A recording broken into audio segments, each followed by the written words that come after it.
a bell, brand new shoes, walking blues, climb the fence, books and pens. I can tell that we are gonna be friends. I can tell that we are gonna be friends. To become great readers, all of our students should know how to use these reading strategies. However, one thing that we can't do is assume that all of our students know how to do them. Instead, we should be focusing on modeling these strategies to our students. And one great way to do this is through the use of mini lessons. I've had several opportunities this semester to see these reading strategies modeled through the use of mini lessons. In my current placement, in 5th grade at Westview Elementary in Champaign, my cooperating teacher took about the first 3 weeks of school and really focused on these reading strategies through the use of mini lessons. Each day before the Daily 5, she did a mini lesson on a specific reading strategy. She focused on comprehension, fluency, vocabulary, accuracy, and various others. One of the mini lessons that I really liked was on comprehension. Now, comprehension encompasses a ton of other reading strategies, so it's very important that students understand how to do this. What my teacher did for this mini lesson was she brought in a nonfiction text and she read it to the class. And as she read it for the class, she modeled for them how she was checking for understanding, how she was backing up and rereading things that she didn't understand, and she even retold the story as she went along. When she finished reading the nonfiction text, she had the students turn to a partner and do the same thing that she did. The students were able to gain an understanding of how they should be looking for comprehension as they are reading.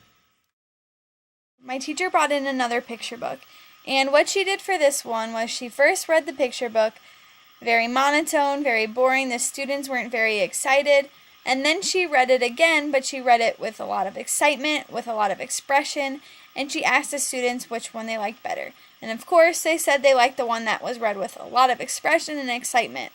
So what she did was she modeled while she was reading how when they read, they should really be focusing on thinking about how the characters would sound in that situation. Really pretending that they're actors and actresses and adding a lot of expression to their books. Another way that I saw my teacher model these reading strategies was through the use of guided reading. Instead of doing the traditional guided reading groups with novels or picture books based on the level readers, what my teacher did was she broke up the students into reading strategy groups. Now, you might be wondering the same thing that I was wondering when we first started to use these reading groups based on strategies instead of levels. How are the 2nd grade readers going to be able to keep up with the kids that are reading at a 5th grade level? Well, my teacher used the Good Habits Great Readers material to first start out, and the good thing about this resource is that it's all based on a DRA level 50, which means that all 5th graders should be able to read it. Now, for the most part, even the readers that are reading at a 2nd grade level are able to understand what these books are about. They're not too hard for them, so they're able to still keep up. In our classroom, there are 4 reading groups based on strategies, and these include an inferencing group, a fluency group, a summary group, and a reflection group. These strategy groups meet just like the traditional guided reading groups. Each group meets with the teacher roughly 4 times a week. During their meeting, the groups practice their specific strategy. In addition to the Good Habits Great Readers material, my cooperating teacher has also used various outside resources. For example, one week the Fluency group did a reader's theater based on the Great Depression, which tied into social studies. To even further practice these strategies, the students are challenged to use their strategy when they do their nightly writing log. One thing I really like about these reading groups is that they are very fluid.